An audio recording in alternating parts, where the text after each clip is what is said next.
자산가가 흑인 가정부를 임신시키고 쫓아냈다. 수년 후 그는 상상도 못한 진실을 마주하게 된다. 사람은 누구나 사랑받고 태어나야 합니다. 하지만 어떤 아이는 태어나는 순간부터 세상에게 거절당합니다. 그 아이의 잘못은 단 하나, 자신의 존재를 숨기고 싶어한 사람에게서 태어났다는 것뿐이었습니다. 어느 추운 겨울, 아무도 보지 못한 곳에서 시작된 한 이야기. 15년이 지난 지금 감춰졌던 진실이 서서히 드러나고 아무도 상상하지 못했던 재회가 기다리고 있습니다. 이 영상이 마음을 울린다면 채널을 팔로우하고 좋아요를 눌러주세요. 댓글로는 어디서 시청 중이신지도 꼭 알려주세요. 강남 겨울. 고급 저택의 유리창에 가는 눈이 내린다. 안에서는 숨겨진 비명과 빠른 발소리가 고요한 공간을 가로지른다.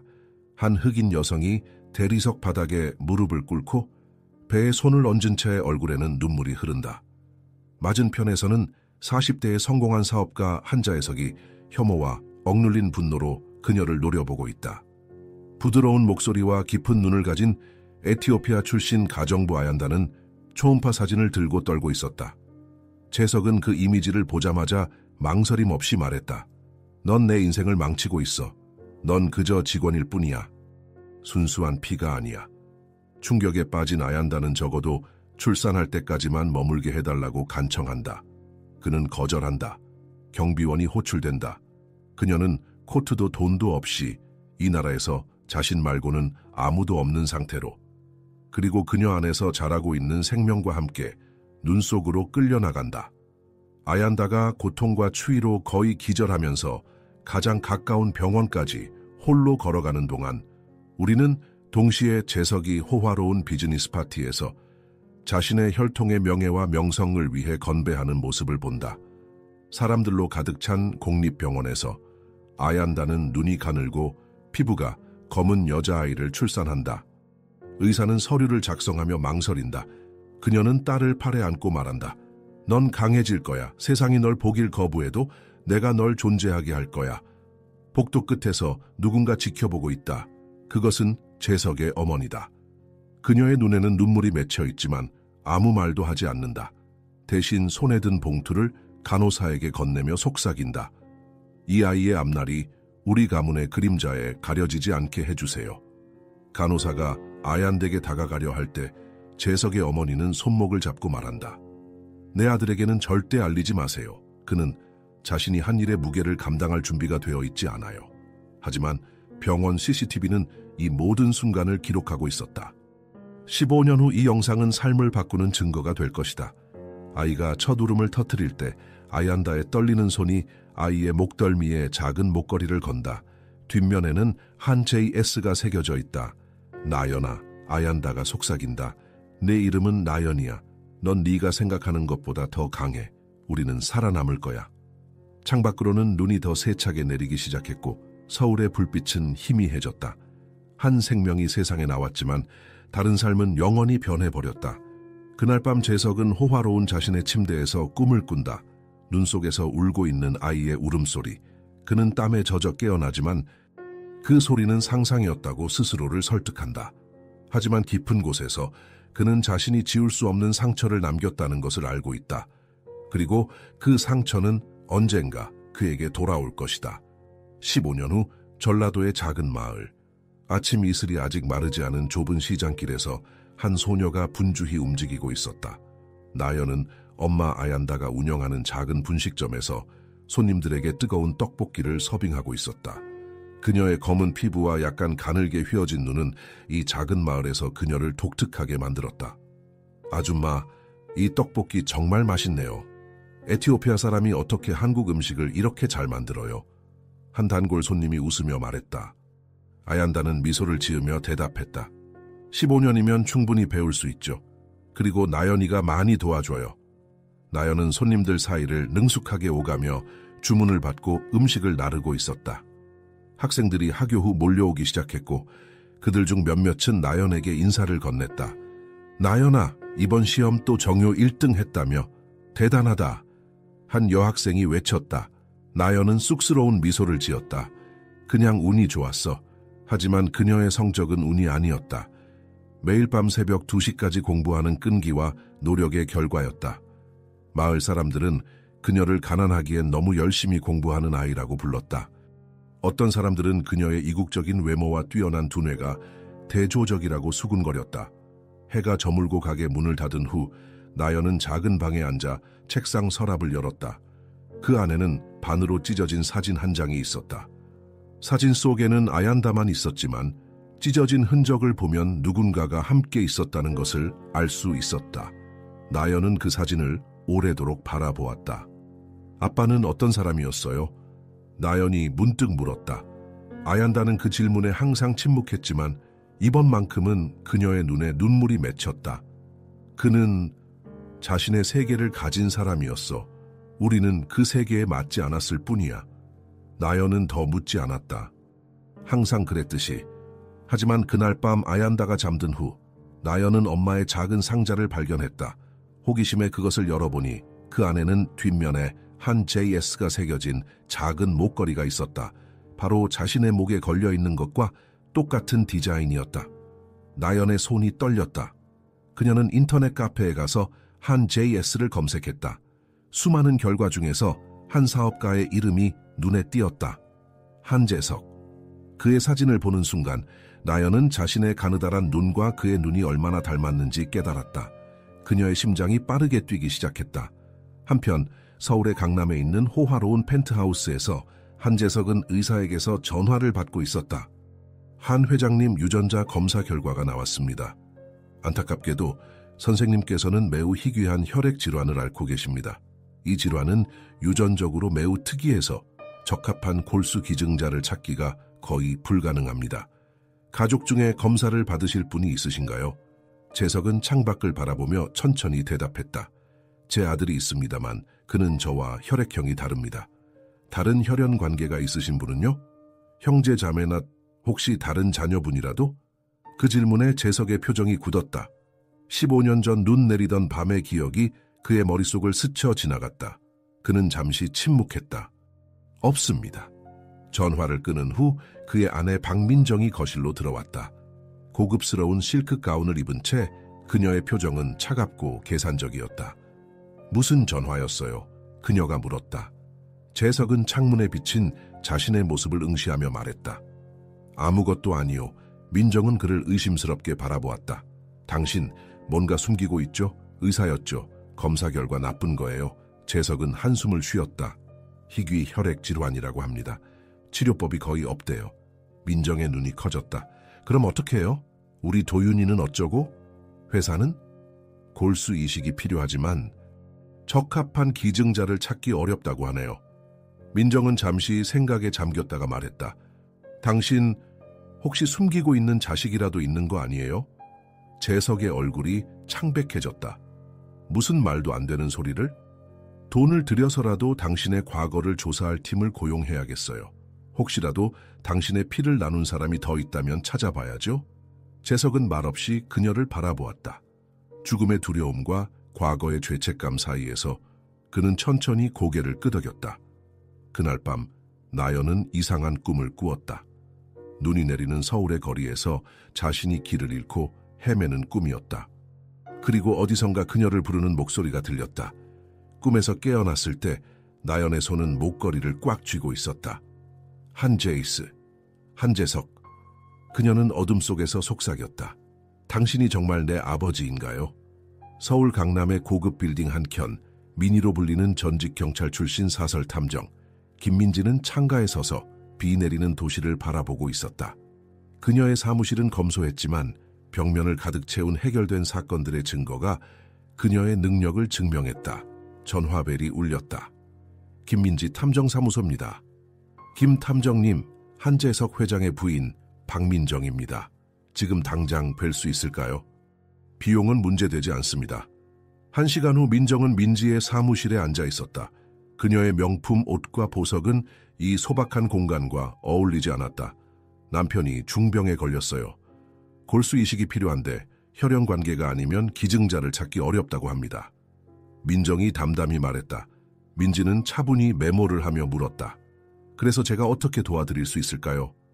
15년 전쯤 남편이 혹시 비밀스러운 관계나 민정은 입술을 깨물었다. 혹시 숨겨진 자녀가 있는지 알아봐 주셨으면 합니다. 민지의 날카로운 눈이 민정을 관찰했다. 회장님께서는 이 조사에 동의하셨나요? 물론이죠. 목숨이 걸린 문제니까요. 민정은 서류 봉투를 내밀었다. 이건 계약금입니다.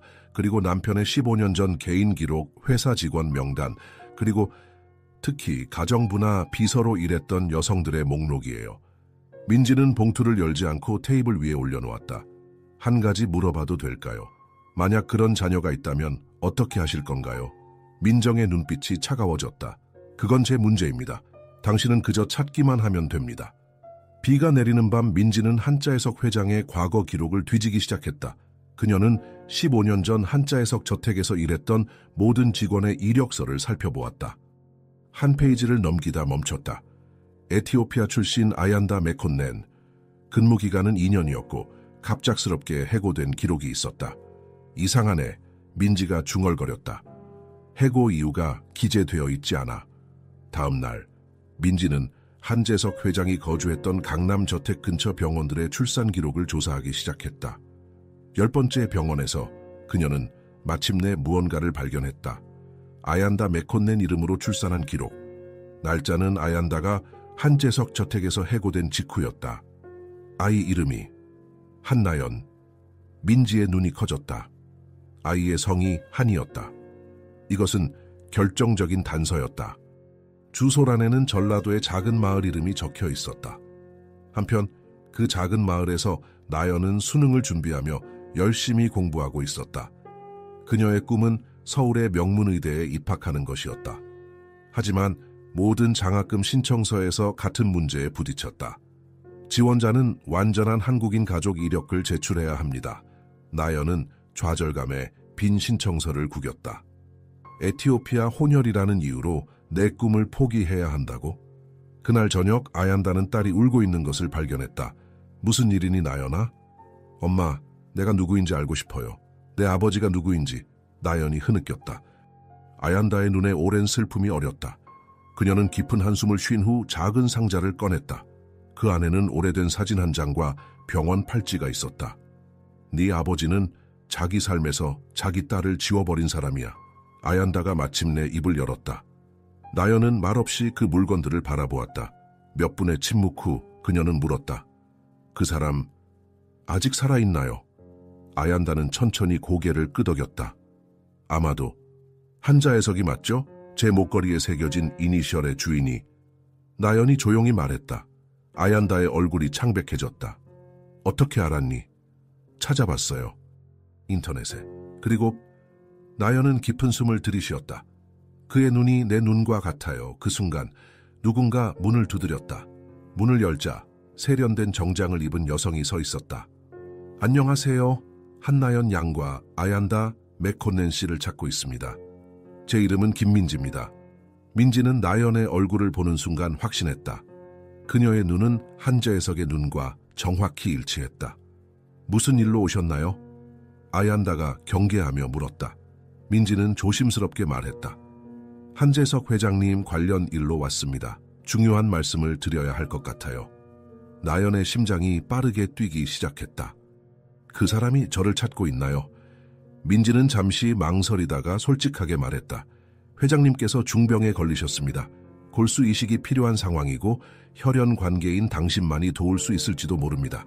아얀다의 얼굴이 경직되었다. 15년 동안 연락 한 번 없다가 이제 와서 딸을 이용하려는 거예요? 민지는 차분히 설명했다. 실제로는 회장님의 부인이 저를 고용했습니다. 회장님은 당신의 존재를 모를 수도 있어요, 나연 양. 나연은 창밖으로 시선을 돌렸다. 빗방울이 창문을 타고 흘러내렸다. 그녀의 마음속에서도 무언가가 흘러내리고 있었다. 분노, 아우기심 그리고 묘한 기대감이 뒤섞였다. 서울에 가고 싶어요. 나연이 결심한 듯 말했다. 그 사람을 만나보고 싶어요. 아얀다는 딸의 손을 꼭 잡았다. 확실해? 실망할 수도 있어. 네, 확실해요. 나연의 목소리는 흔들리지 않았다. 15년 동안 제 머릿속에 있던 의문을 직접 물어볼 거예요. 그리고 그녀는 잠시 숨을 고르더니 덧붙였다. 제가 누구인지 마침내 알고 싶어요. 밤하늘의 번개가 번쩍였다. 나연의 결단력 있는 얼굴에 그림자가 드리웠다 사라졌다. 민지는 이 어린 소녀의 강인함에 감탄했다. 그녀의 힘은 분명 아버지에게서 물려받은 것이었다. 내일 아침 첫 기차로 서울에 갈 수 있을까요? 나연이 물었다. 민지는 고개를 끄덕였다. 물론이죠. 제가 모든 준비를 하겠습니다. 아얀다는 창문 너머로 어둠을 바라보았다. 15년 전의 기억이 마치 어제 일처럼 생생했다. 그날 밤 쫓겨났던 그 저택으로 딸이 들어가게 될 줄은 상상도 못했다. 나연아, 아얀다가 딸을 꼭 안았다. 무슨 일이 있어도 넌 내 자랑이야. 그 사람이 뭐라고 하든 네가 어떤 결정을 하든 엄마는 항상 네 편이야. 나연의 눈에 결단의 빛이 번쩍였다. 저도 알아요, 엄마. 하지만 이제는 제가 스스로 진실을 마주할 시간이에요. 사무실로 돌아가는 차 안에서 민지는 핸드폰을 꺼내 박민정에게 문자를 보냈다. 찾았습니다. 한나연 15세 DNA 검사가 필요하겠지만 외모로만 봐도 확실합니다. 내일 서울로 데려오겠습니다. 답장이 즉시 왔다. 좋아요. 하지만 언론에 절대 새어나가선 안 됩니다. 회장님께도 아직 알리지 마세요. 내가 직접 처리할 문제예요. 민지는 메시지를 읽고 미간을 찌푸렸다. 그녀는 이 상황이 단순한 의료적 문제 이상임을 직감했다. 어떤 복잡한 가족 드라마가 펼쳐질 것인지 아직은 아무도 모르는 일이었다. 서울의 고급 병원 VIP 병실. 한재석은 창백한 얼굴로 침대에 누워 있었다. 주사기와 모니터들이 그를 둘러싸고 있었고 일주일 전만 해도 강인했던 그의 모습은 찾아볼 수 없었다. 의사가 최신 검사 결과를 들고 들어왔다. 한 회장님, 상태가 빠르게 악화되고 있습니다. 골수 이식이 즉시 필요합니다. 아드님은 적합하지 않았고 부인도. 의사는 말을 멈추고 차트를 넘겼다. 재석은 지친 눈으로 의사를 바라보았다. 시간이 얼마나 남았습니까? 치료 없이는 한 달, 길어야 2달입니다. 그 말을 듣고 있던 민정의 얼굴이 굳어졌다. 그녀는 의사가 나간 후 침대 옆으로 다가와 재석의 손을 잡았다. 여보, 좋은 소식이 있어요. 재석이 무력하게 고개를 들었다. 당신에게 맞는 골수 기증자를 찾았어요. 재석의 눈에 희망의 빛이 어렸다. 누구죠? 민정은 잠시 망설이다가 말했다. 우리가 정확히 확인해봐야 할 사람이 있어요. 내일 만날 예정이에요. 혹시 재석의 목소리가 떨렸다. 과거에 제가. 민정은 손을 들어 그의 말을 막았다. 지금은 많이 약해져 있어요. 내가 처리할게요. 당신은 그저 회복에만 집중하세요. 그날 밤 한재석은 오랜 악몽에 시달렸다. 눈 내리는 밤, 울부짖는 여인, 그리고 갓 태어난 아기의 울음소리. 그는 식은땀을 흘리며 잠에서 깨어났다. 한편 서울행 기차에서 나연은 창밖으로 빠르게 지나가는 풍경을 바라보고 있었다. 그녀의 가방에는 단 몇 벌의 옷과 목걸이, 그리고 어머니의 사진 한 장이 전부였다. 아얀다는 딸과 함께 서울에 가길 원했지만 나연은 혼자 가겠다고 고집했다. 엄마가 그 사람을 대면하면 감정을 억제하지 못할 거예요. 제가 혼자 가는 게 좋겠어요. 민지는 나연의 옆에 앉아 조용히 그녀를 관찰했다. 15세 소녀치고는 놀라운 침착함과 담대함을 가지고 있었다. 나연 양, 서울에 도착하면 어떤 일이 있을지 알아두어야 해요. 한 회장님은 당신의 존재를 모를 수도 있어요. 그리고 박민정 여사는. 민지는 말을 고르며 계속했다. 복잡한 분이에요. 그녀가 원하는 건 골수 이식분일 수도 있어요. 나연은 고개를 끄덕였다. 알아요. 제가 환상을 갖고 있는 건 아니에요. 저는 그저 진실을 알고 싶을 뿐이에요. 서울역에 도착했을 때 고급 세단이 그들을 기다리고 있었다. 운전기사가 문을 열어주었고 나연은 처음으로 강남의 화려한 거리를 보게 되었다. 유리와 강철로 된 마철루들이 하늘을 찌르고 있었고 사람들은 모두 바쁘게 움직이며 고급 옷을 입고 있었다. 차는 엄격한 보안 검색을 통과한 후 거대한 사무실 건물 앞에 멈췄다. 한 그룹 본사라고 쓰인 간판이 보였다.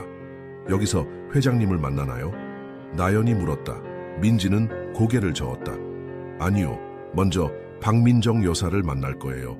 그녀가 상황을 설명해 줄 거예요. 나연은 깊은 숨을 들이쉬었다. 이제 돌이킬 수 없는 순간이 다가오고 있었다. 50층 회장실 옆 응접실에서 박민정이 우아한 자세로 그들을 기다리고 있었다. 나연이 들어서자 민정의 눈이 커졌다. 소녀의 얼굴에서 남편의 특징을 분명히 볼 수 있었다. 앉으세요, 한나연 양. 민정이 말했다. 나연은 조용히 자리에 앉았다. 그녀의 심장은 빠르게 뛰고 있었지만 표정은 차분했다. 저는 한재석 회장의 부인입니다. 김 탐정님이 상황을 설명해 드렸나요? 나연은 고개를 끄덕였다. 회장님이 병에 걸리셨고 제가 도울 수 있을지도 모른다고요. 민정은 잠시 나연을 관찰하더니 말했다. 정확해요. 우리는 DNA 검사를 통해 당신이 정말 재석의 혈연인지 확인해야 해요. 만약 맞다면 골수 이식이 가능할 거예요. 회장님은 제가 여기 온 것을 알고 계신가요? 나연이 조용히 물었다. 민정의 입술이 긴장으로 일그러졌다. 아직은 아니에요. 그의 상태가 매우 약해요. 불필요한 충격은 피하고 싶어요. 그럼 제가 이식 수술을 하면 회장님은 제가 누군지도 모른 채 제 골수를 받게 되는 건가요? 나연의 목소리에 쓴맛이 느껴졌다. 민정은 차가운 미소를 지었다. 물론 아니에요. 하지만 모든 것은 순서대로 진행되어야 해요. 먼저 DNA 검사, 그 다음 의학적 상담, 그리고 적절한 시기에 회장님께 알리겠어요. 나연은 창밖을 바라보았다. 서울의 스카이라인이 눈부시게 빛나고 있었다. 제 어머니에 대해서는요? 그녀도 이 모든 과정에 참여해야 하지 않을까요? 민정의 눈이 날카로워졌다. 현재로서는 이 상황은 최대한 비공개로 유지되어야 해요.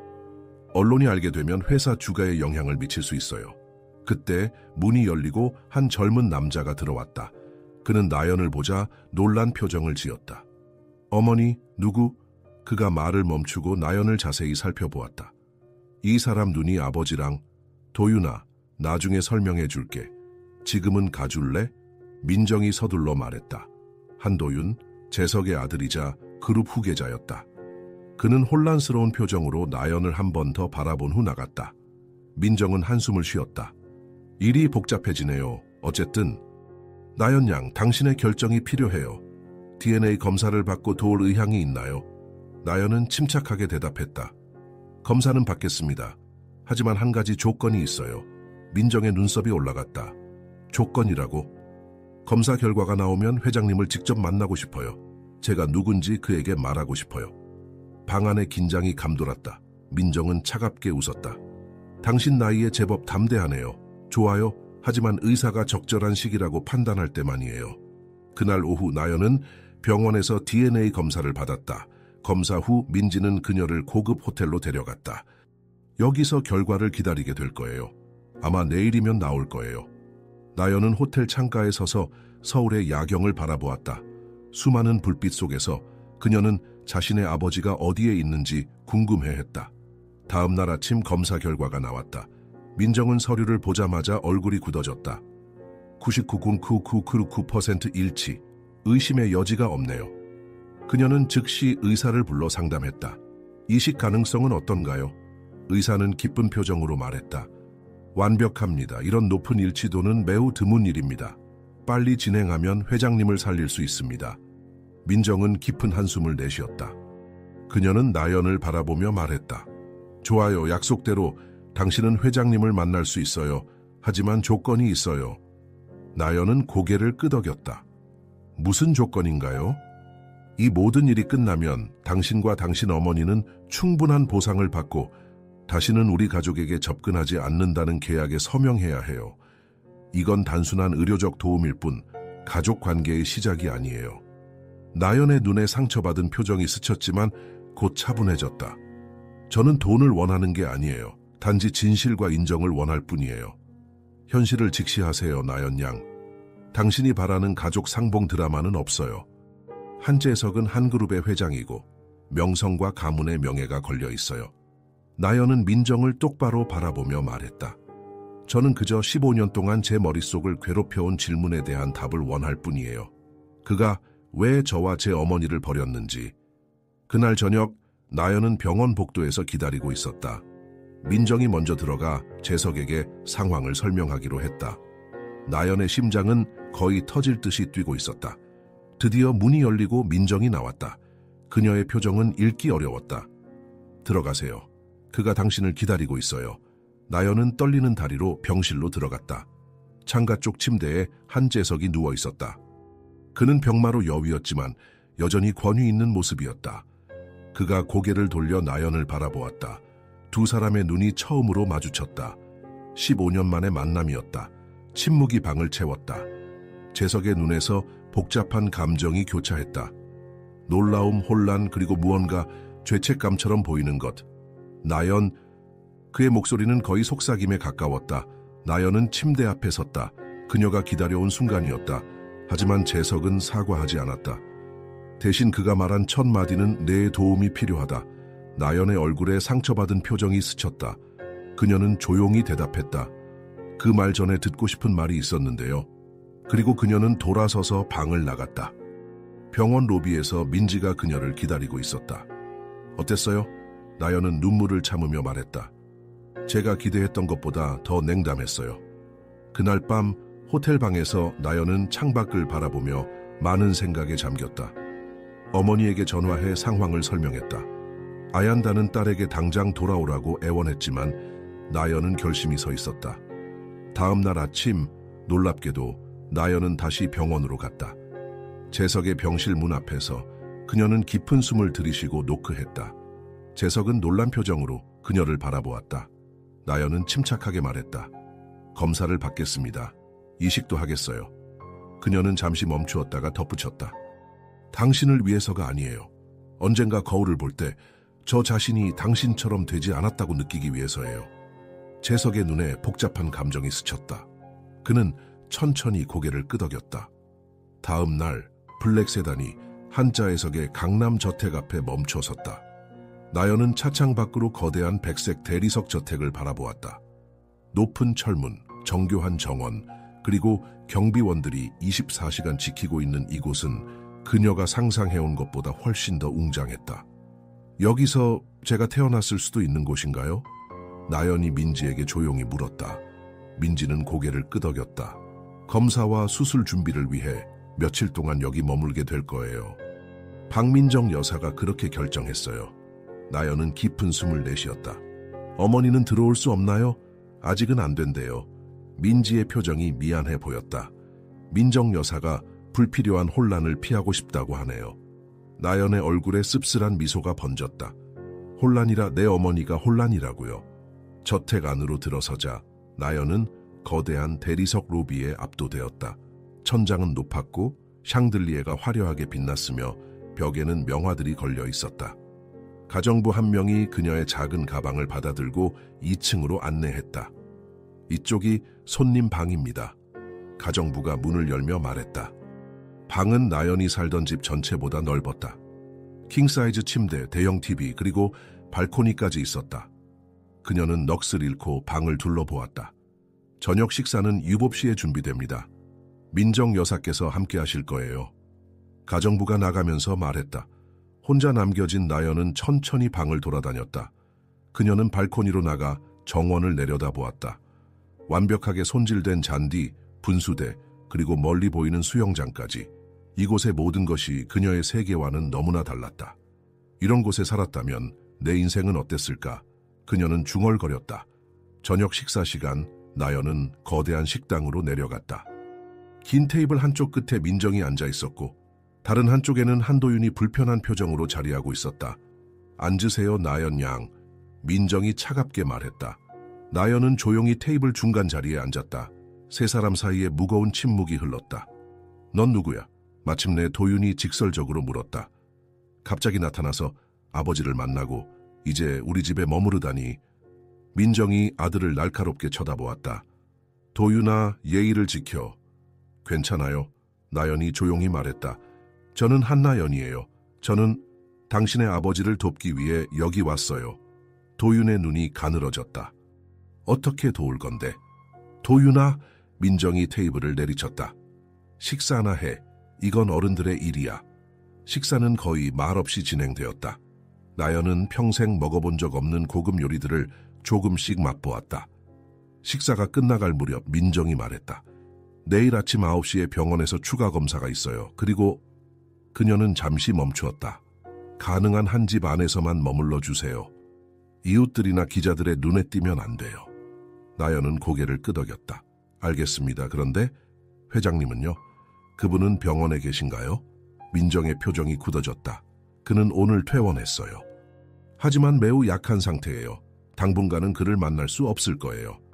식사 후 나연은 거대한 저택을 조용히 돌아다녔다. 2층 긴 복대는 가족 사진들이 걸려 있었다. 재석과 민정의 결혼식, 도윤의 성장 과정, 가족 여행 사진들. 그 어디에도 그녀의 자리는 없었다. 한 사진 앞에서 나연은 걸음을 멈췄다. 젊은 시절의 재석이 정장을 입고 있었는데 그의 목에는 그녀가 가진 것과 똑같은 목걸이가 걸려 있었다. 나연은 자신의 목걸이를 꽉 쥐었다. 복도 끝, 반쯤 열린 문 너머로 불빛이 보였다. 나연은 조심스럽게 다가갔다. 그곳은 서재였고 도윤이 컴퓨터 앞에 앉아 무언가를 열심히 검색하고 있었다. 뭘 찾고 있어요? 나연이 물었다. 도윤은 놀라서 뒤를 돌아보았다. 너 몰래 다가오지 마. 나연은 문가에 서서 말했다.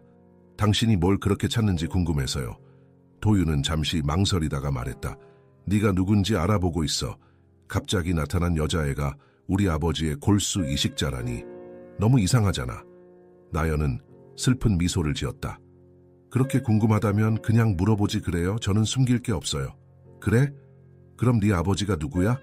도윤이 날카롭게 물었다. 나연은 조용히 대답했다. 당신이 더 잘 알지 않을까요? 두 사람의 눈이 마주쳤다.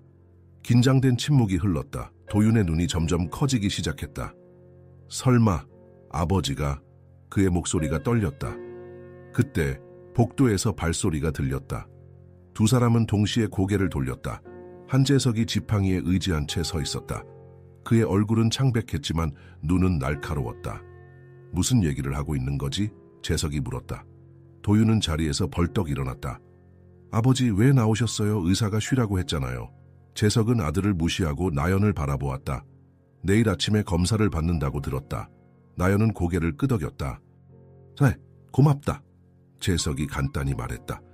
그는 도윤을 향해 고개를 돌렸다. 네 방으로 가거라. 도윤은 불만스러운 표정으로 나연을 한 번 더 쳐다보고는 방을 나갔다. 나연과 재석이 처음으로 단둘이 남겨졌다. 재석은 천천히 서재 안으로 들어와 의자에 앉았다. 여기가 편하니? 그가 물었다. 나연은 어깨를 으쓱했다. 너무 크고 웅장해서 좀 낯설어요. 재석은 그녀를 자세히 바라보았다. 내 어머니는 잘 지내시니? 나연의 눈이 커졌다. 그가 아얀데 대해 물어볼 거라고는 예상하지 못했다. 네, 열심히 살고 있어요.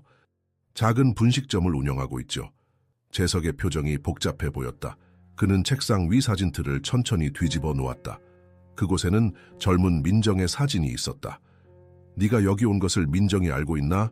나연이 고개를 끄덕였다. 민정 여사가 저를 데려오라고 했어요. 재석의 얼굴에 놀라움이 스쳤다.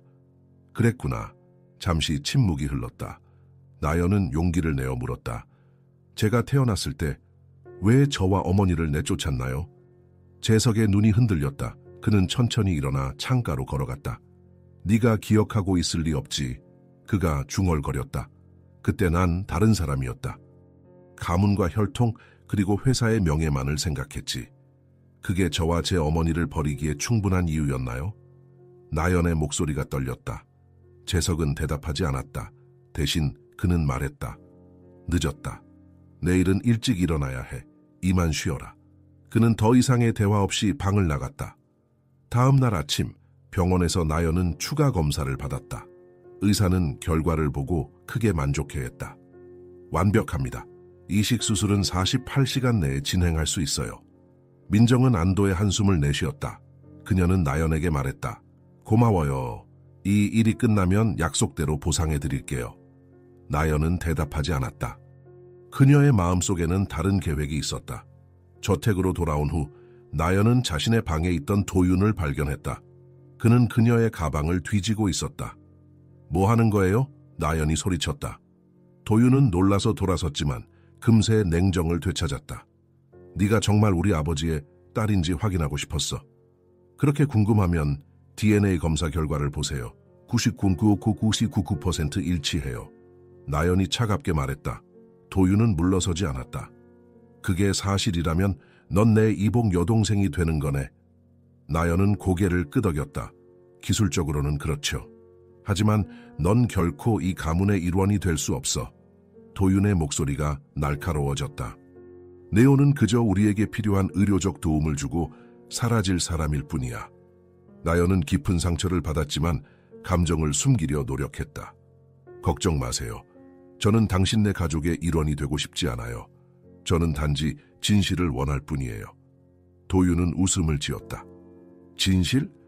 진실은 네 어머니가 단지 가정부였을 뿐이라는 거야. 아버지가 실수를 했고 이제 그 대가를 치르는 중이지. 나연의 눈에 분노가 번쩍였다. 내 어머니는 단지 아무것도 아니에요. 그녀는 혼자서 저를 키우고 매일 18시간씩 일하며 저를 위해 모든 것을 희생한 여성이에요. 당신 아버지가 우리를 버린 후에도 그녀는 한 번도 그를 미워하지 않도록 저를 가르쳤어요.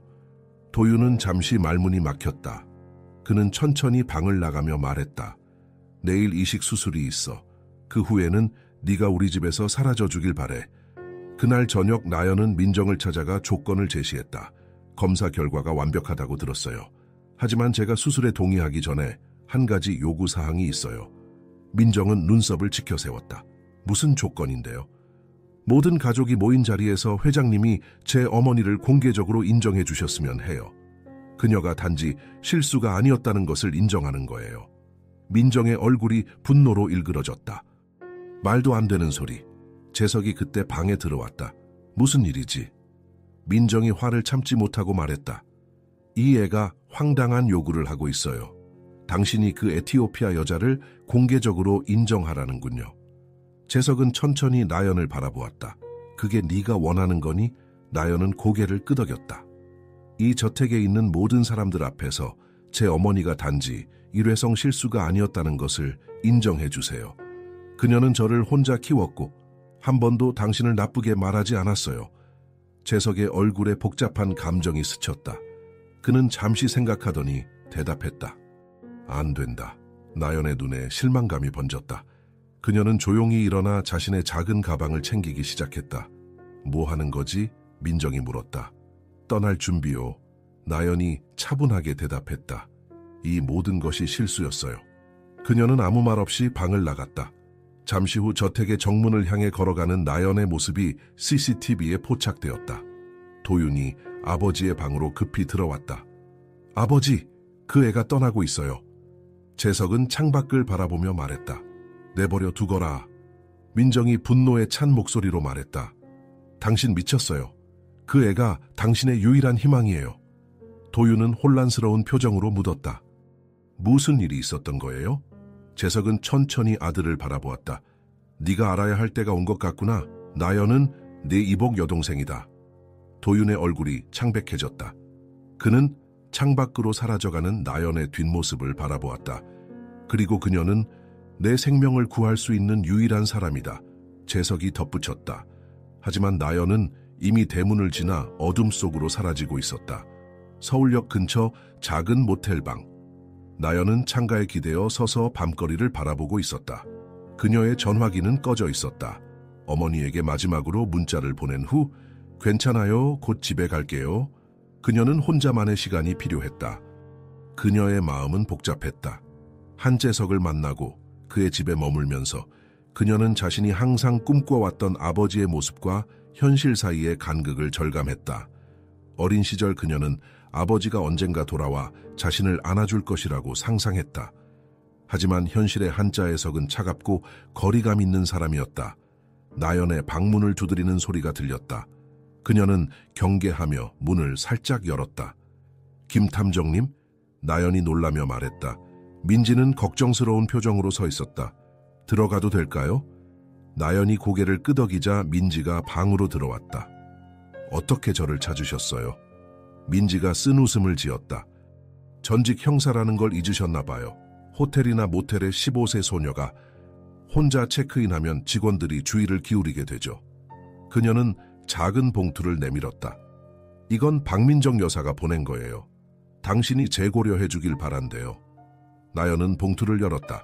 안에는 수표 한 장이 들어있었다. 금액을 보자 그녀의 눈이 커졌다. 이건 너무 많은 돈이에요.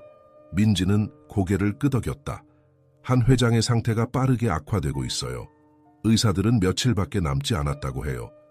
나연은 수표를 내려놓고 창가로 돌아갔다. 전 돈을 원하는 게 아니에요. 그럼 뭘 원하는 거죠? 민지가 조용히 물었다. 나연은 깊은 한숨을 내쉬었다. 저도 잘 모르겠어요. 아마 인정, 진실 또는 그냥 왜 그랬는지 알고 싶은 것 같아요. 민지는 잠시 침묵했다가 말했다. 내가 민정 여사를 위해 일하는 동안 그녀가 한 말을 들었어요.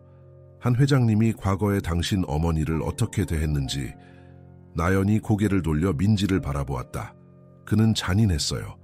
당신 어머니가 임신 사실을 알렸을 때 그는 그녀를 즉시 해고했고 경비원을 시켜 쫓아냈죠. 한겨울에 코트도 없이. 나연의 눈에 눈물이 고였다. 알아요. 어머니가 모든 걸 말해주셨어요. 민지는 계속했다. 하지만 당신이 모르는 것도 있어요. 한 회장의 어머니가 그날 밤 병원에 있었다는 거예요. 당신이 태어나는 걸 지켜봤죠. 그녀가 당신 어머니와 당신을 경제적으로 도왔다고 들었어요. 비밀리에. 나연은 놀라서 말을 잇지 못했다. 할머니가 저를 봤다고요? 민지는 고개를 끄덕였다. 그녀는 아들에겐 비밀로 했지만 작은 신탁 기금을 만들어 당신 어머니에게 주었어요. 아얀다 씨가 작은 가게를 열 수 있었던 건 그 덕분이었을 거예요. 나연은 혼란스러웠다. 어머니는 그런 이야기를 한 적이 없었다. 어머니는 항상 우리가 완전히 혼자라고 말씀하셨어요. 아마 자존심 때문이었을 거예요. 또는 당신이 한 가문과 연결되어 있다는 사실을 숨기고 싶었을지도 모르죠. 나연은 자리에 앉아 깊은 생각에 잠겼다. 그녀의 인생에는 더 많은 복잡함이 있었던 것이다. 민지가 자리에서 일어났다. 결정은 당신의 몫이에요, 나연 양. 하지만 알아두세요. 때로는 용서하는 것이 원한을 품는 것보다 더 강한 선택일 수 있어요. 그녀는 카드 한 장을 테이블에 남겼다. 결정하면 연락 주세요. 어떤 선택을 하든 내가 도울 수 있는 일이 있다면 말해요. 민지가 떠난 후 나연은 책상에 앉아 종이와 펜을 꺼냈다. 그녀는 천천히 쓰기 시작했다.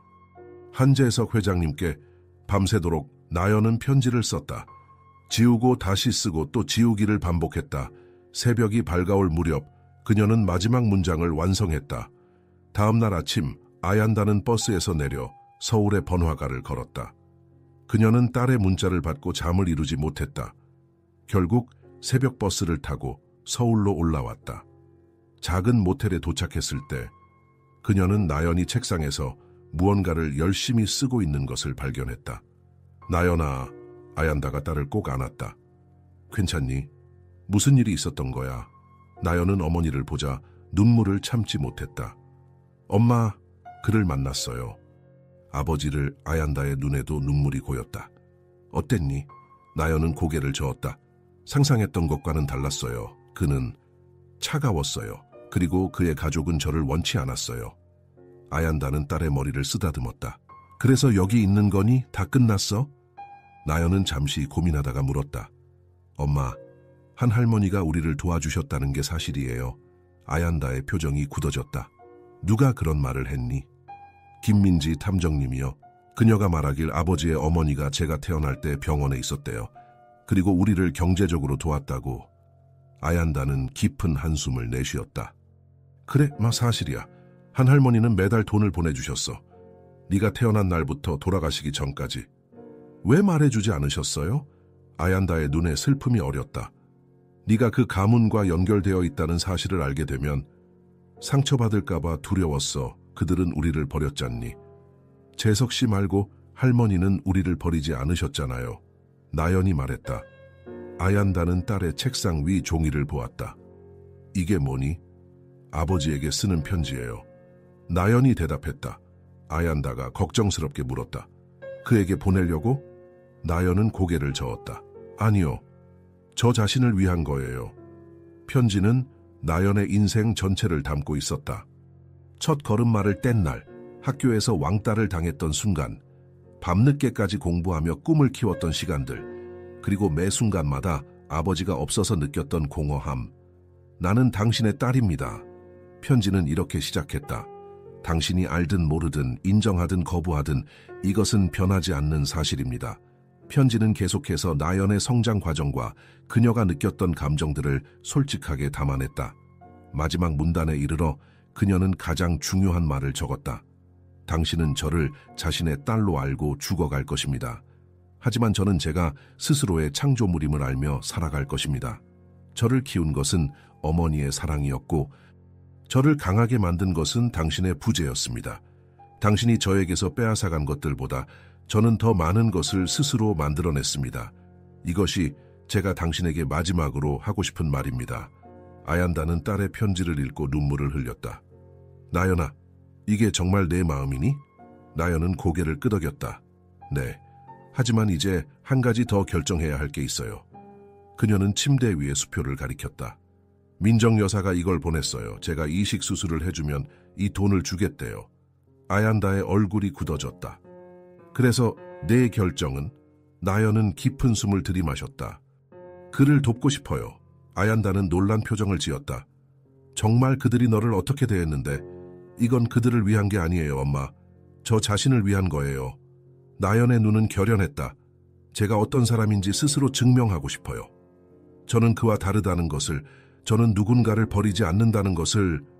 아얀다는 딸을 오랫동안 바라보았다. 그녀의 눈에는 자부심이 빛났다. 네가 원한다면 엄마는 내 편이야, 항상. 그날 저녁 한재석의 상태는 급격히 악화되었다. 의사들은 가족들에게 최악의 상황을 준비하라고 조언했다. 민정은 절망에 빠져 민지에게 전화했다. 나연을 설득하셨나요? 시간이 없어요.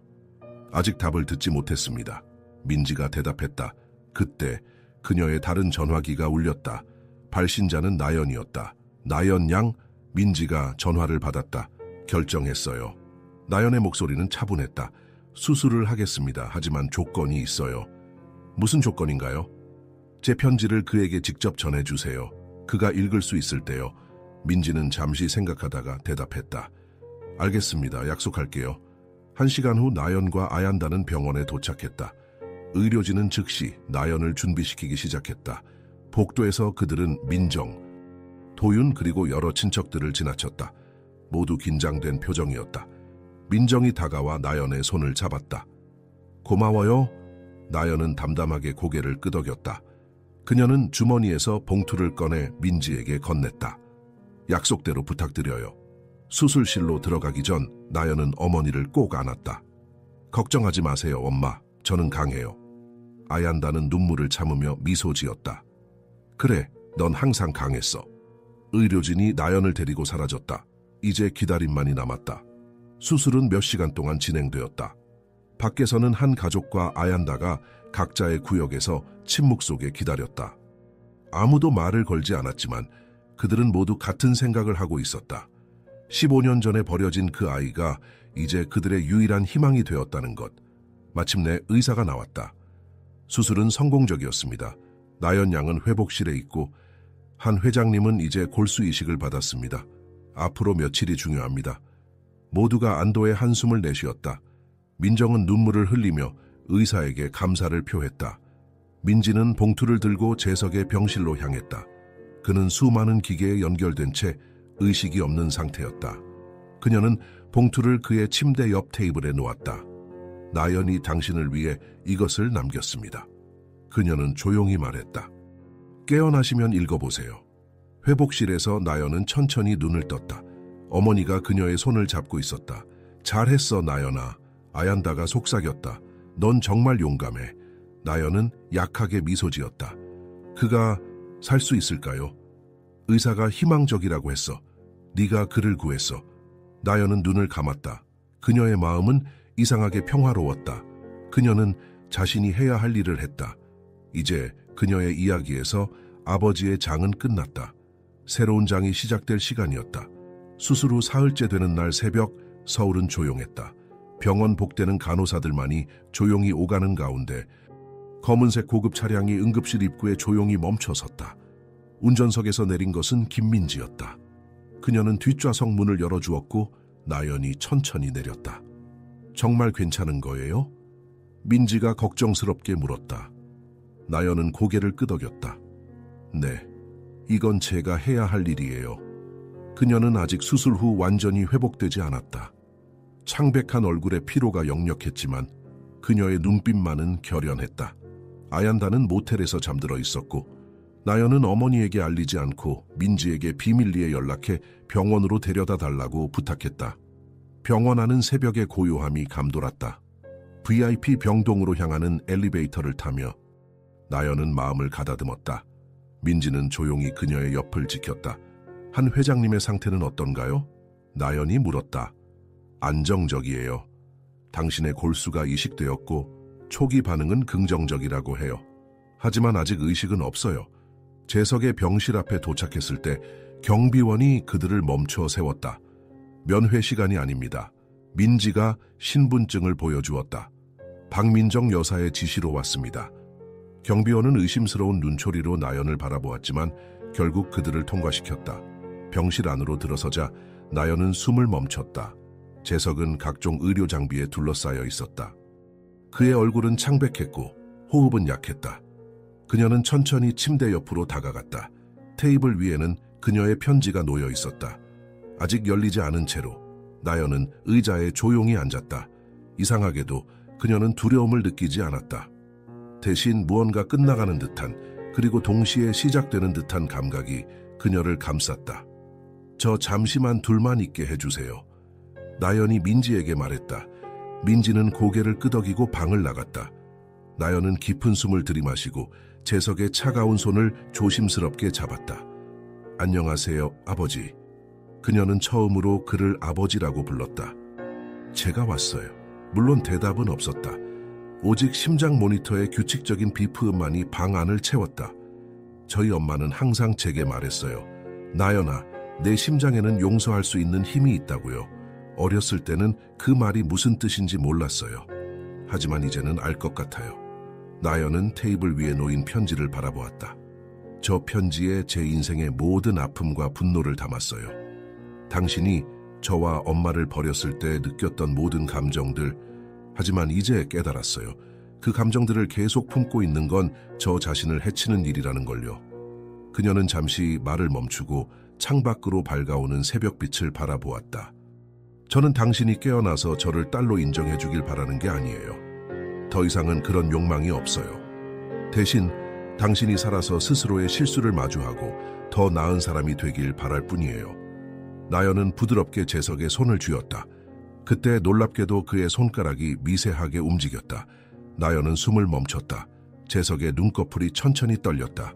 의사 선생님, 나연이 소리쳤다. 순식간에 의료진이 병실로 들어왔다. 그들은 재석의 상태를 확인하기 시작했다. 놀랍게도 그는 의식을 되찾고 있었다. 기적이군요. 의사가 감탄했다.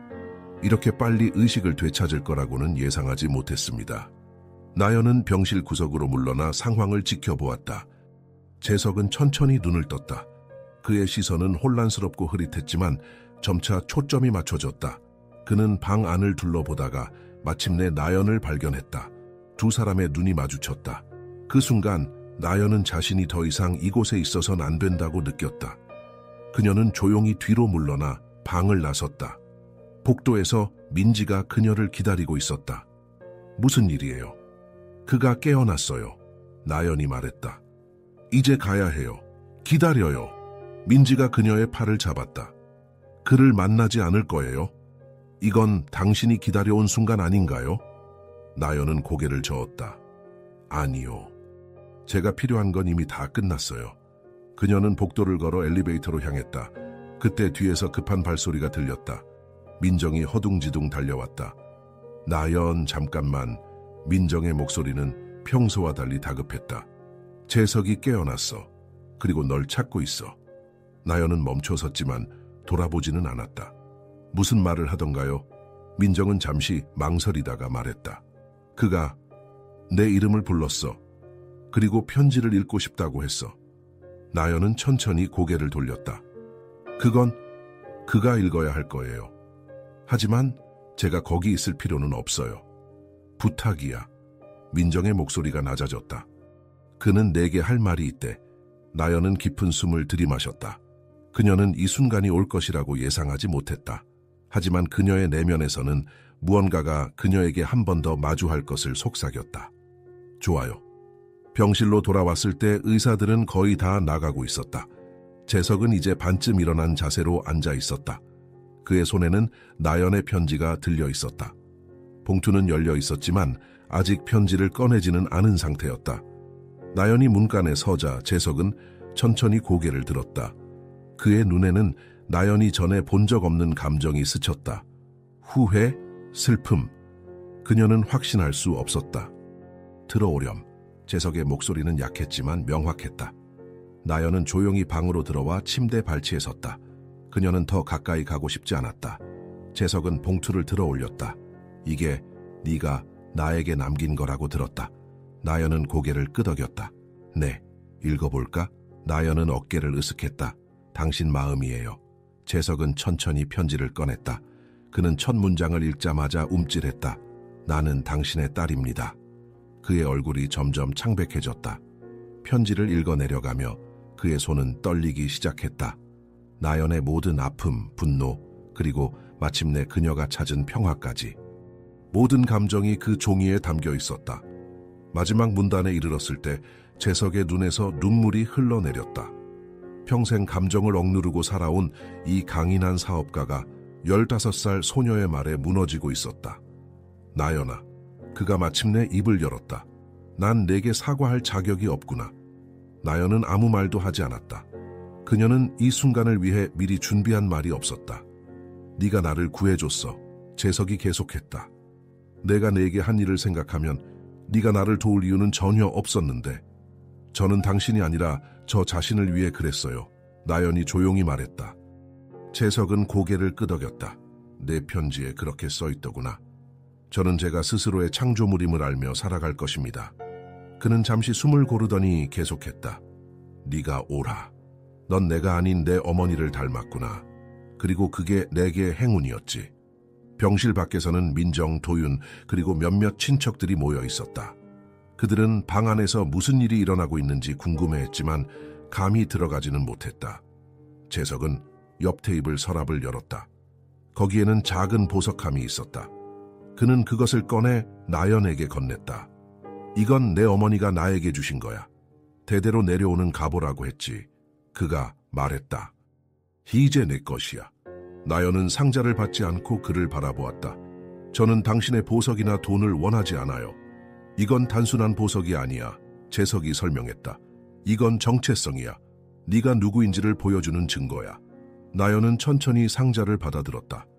열어보니 그 안에는 오래된 비취 목걸이가 있었다. 그녀의 목에 걸린 것과 비슷했지만 훨씬 더 정교하고 가치 있어 보였다. 이제 뭘 하실 거예요? 나연이 물었다. 재석은 창밖을 바라보았다. 살아남는다면 많은 것을 바꿔야겠지. 당신은 살아남을 거예요. 나연이 확신을 담아 말했다. 제 골수는 강해요. 재석의 입가에 희미한 미소가 번졌다. 그때 간호사가 들어와 재석이 휴식을 취해야 한다고 알렸다. 나연은 일어섰다. 이제 가봐야 해요. 다시 볼 수 있을까? 재석이 물었다. 나연은 잠시 생각했다.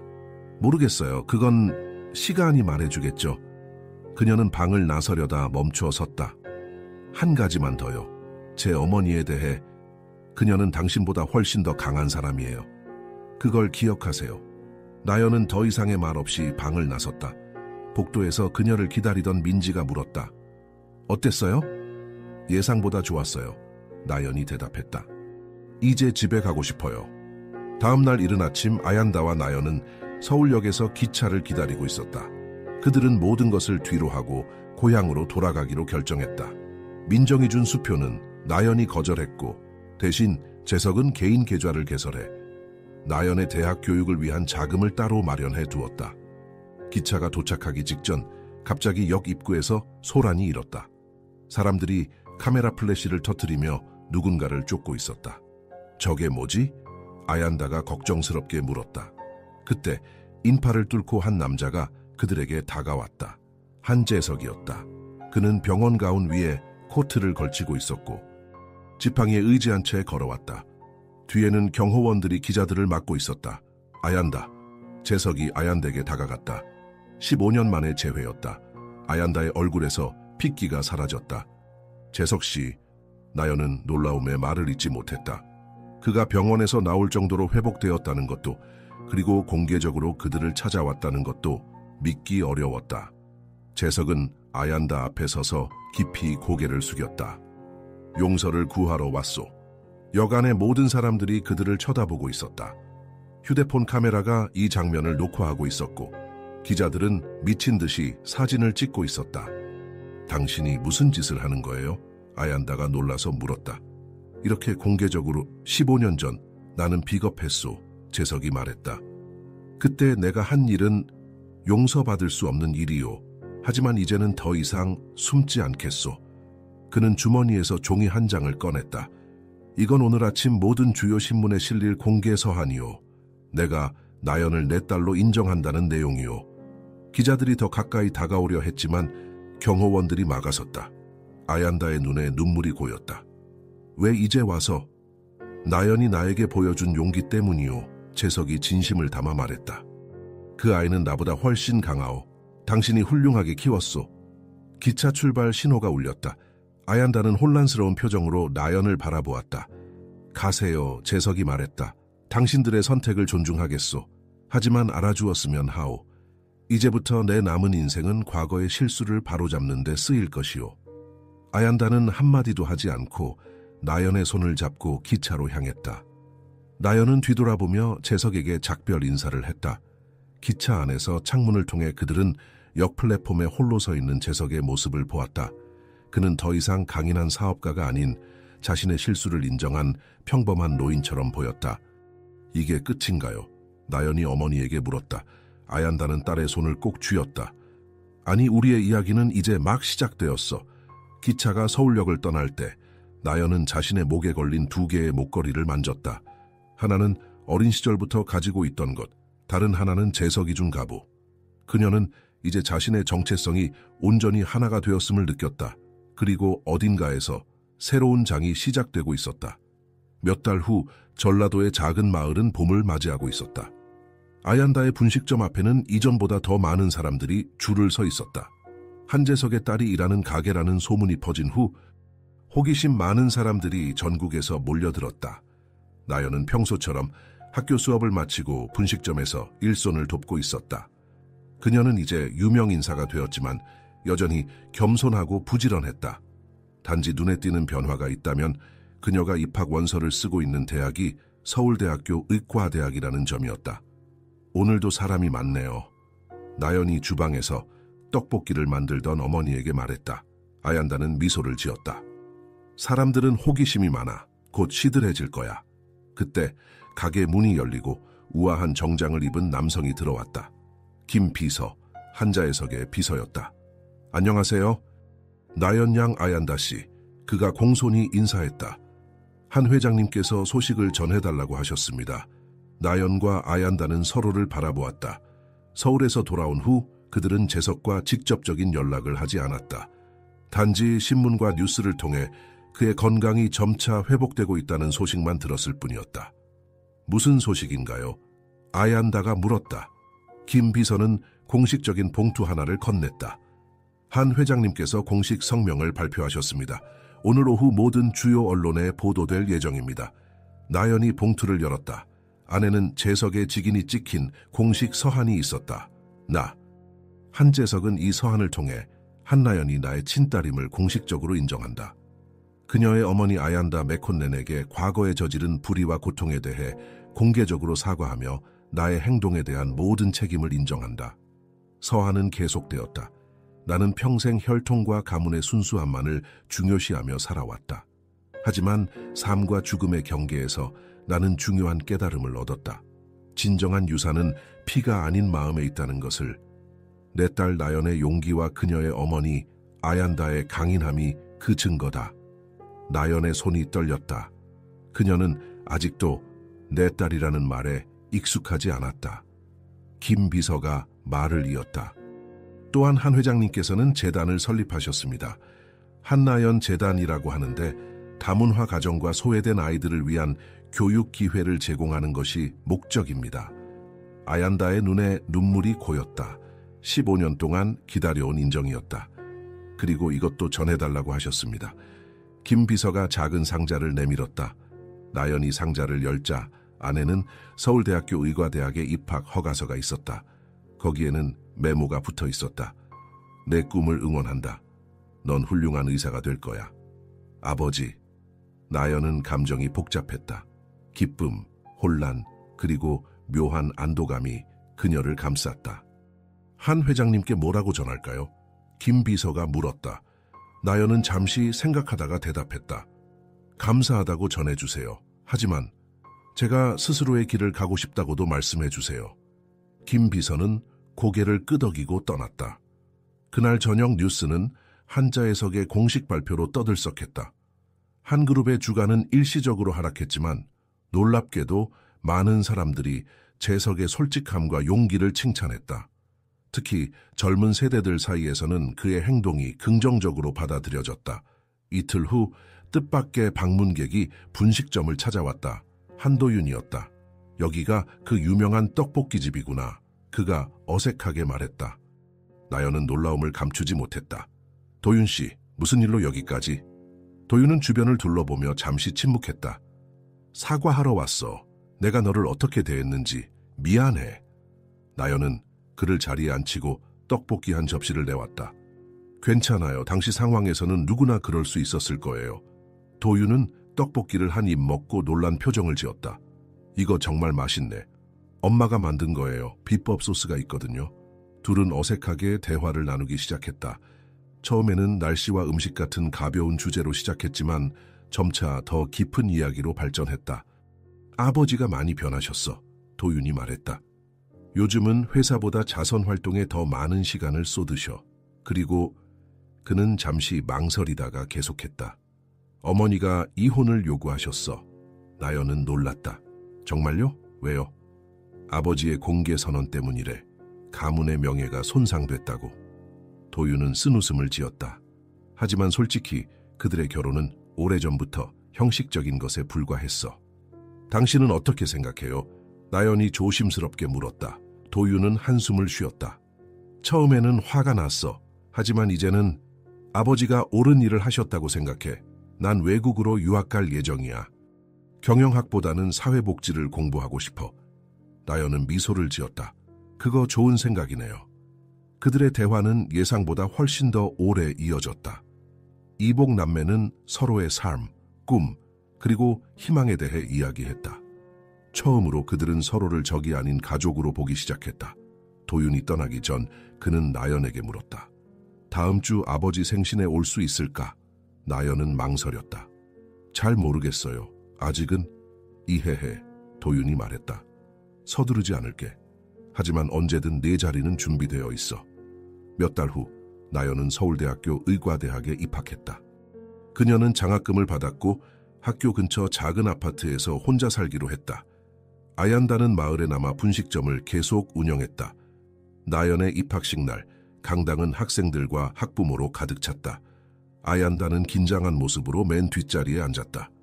그녀는 화려한 행사장에서 약간 불편해 보였지만 딸을 위해 최선을 다해 미소 지었다. 입학식이 진행되는 동안 나연은 끊임없이 관중석을 살폈다. 한자해석이 올지도 모른다는 생각이 들었지만 그의 모습은 보이지 않았다. 마침내 신입생 대표로 나연의 이름이 불렸다. 한나연 학생, 최우수 신입생 대표로 연단에 올라와 주시기 바랍니다. 나연은 떨리는 다리로 단상에 올랐다. 그녀는 준비한 연설문을 꺼내 들었다. 오늘 이 자리에 서게 되어 영광입니다. 그녀가 말했다. 저는 이 순간을 오랫동안 꿈꿔왔습니다. 의사가 되어 사람들을 돕고 싶었던 꿈은 어린 시절부터 제 가슴 속에 있었습니다. 그녀는 잠시 말을 멈추고 객석을 바라보았다. 아얀다가 눈물을 훔치며 미소 짓고 있었다. 이 자리에서 제가 가장 감사드리고 싶은 분은 저의 어머니입니다.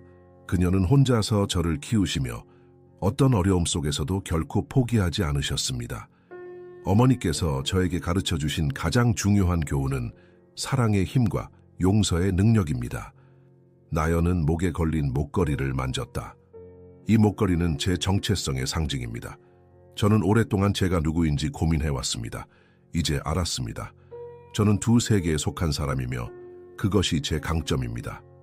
객석에서 갑자기 움직임이 있었다. 뒷문이 열리고 휠체어를 탄 한자해석이 조용히 들어왔다. 그는 아얀다 옆에 빈자리에 휠체어를 멈췄다. 그들은 서로를 바라보고 아얀다는 살짝 고개를 끄덕였다. 나연은 이 모습을 보고 잠시 말을 잇지 못했다. 그녀의 눈에 눈물이 고였지만 곧 감정을 추스르고 계속했다. 저는 이 의대에서 배운 지식과 기술로 다른 이들을 돕겠습니다. 특히 소외된 이들, 목소리를 내지 못하는 이들을 위해 일하고 싶습니다. 의학은 단순한 과학이 아닌 인간을 이해하고 돕는 예술이라고 믿기 때문입니다. 그녀는 연설을 마치며 말했다. 이 영광스러운 순간을 저를 사람답게 사랑해준 누군가에게 바칩니다. 아무도 저를 보지 않을 때도 항상 저를 보아주셨던 분에게. 관중들은 기립박수를 보냈다. 아얀다의 눈에서는 자랑스러운 눈물이 흘러내렸다. 그리고 놀랍게도 재석의 눈에도 눈물이 비쳤다. 행사가 끝난 후 나연은 어머니와 재석에게 다가갔다. 세 사람은 잠시 어색한 침묵 속에 서 있었다. 와주셔서 감사합니다. 나연이 먼저 입을 열었다. 재석은 약해진 몸이지만 여전히 위험 있는 모습으로 말했다. 내 중요한 날을 놓칠 수 없었다. 아얀다는 조용히 서 있었다. 재석이 그녀를 바라보며 말했다. 아얀다, 당신이 해낸 일은 정말 대단하오. 나연을 이렇게 훌륭하게 키워주어 고마워요. 아얀다는 담담하게 대답했다. 그건 당신을 위해서가 아니라 나연을 위해 한 일이에요. 재석은 고개를 끄덕였다. 알고 있소. 그래서 더 감사하오. 나연은 두 사람을 번갈아 바라보았다. 이 순간이 오리라고는 상상도 못했다. 그녀의 인생에서 가장 중요한 두 사람이 함께 있는 모습. 같이 점심 먹으러 가실래요? 나연이 제안했다. 재석과 아얀다는 서로를 바라보았다. 15년의 상처와 아픔이 그들 사이에 있었지만 이제 그 사이에는 나연이라는 다리가 놓여 있었다. 좋은 생각이구나, 재석이 말했다. 아얀다도 조용히 동의했다. 가자. 그들이 캠퍼스를 나설 때 나연은 목에 걸린 두 개의 목걸이를 만졌다. 하나는 과거를, 다른 하나는 미래를 상징했다. 그리고 그녀는 이제 자신의 이야기를 스스로 써나갈 준비가 되어 있었다.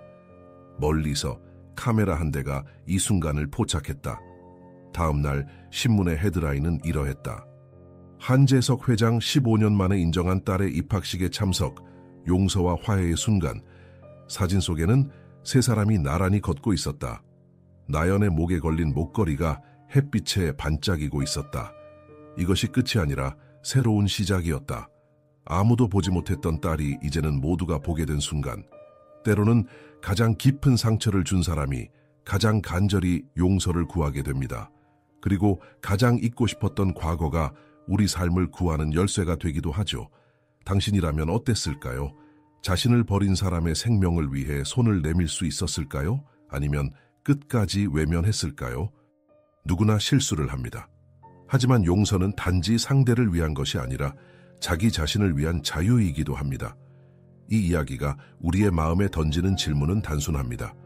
우리는 얼마나 용감하게 사랑하고 얼마나 진실하게 용서할 수 있을까요? 이 이야기가 마음을 움직였다면 좋아요와 구독, 그리고 공유로 채널을 응원해주세요. 댓글로는 만약 당신이 주인공이었다면 어떤 선택을 했을지 남겨주세요. 여러분의 이야기를 기다리고 있습니다.